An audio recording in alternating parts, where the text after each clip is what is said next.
আগামী ৮ ফেব্রুয়ারি থেকে হজযাত্রীদের ভিসার আবেদন প্রক্রিয়া শুরু হবে, যা চলবে ২০ মার্চ পর্যন্ত।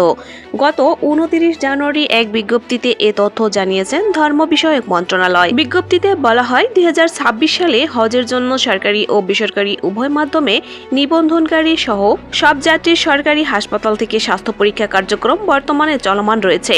সৌদি সরকারের নির্দেশনা অনুযায়ী স্বাস্থ্য পরীক্ষা ও টিকা গ্রহণ সম্পন্ন করে ফিটনেস সনদ সংগ্রহ করতে হবে।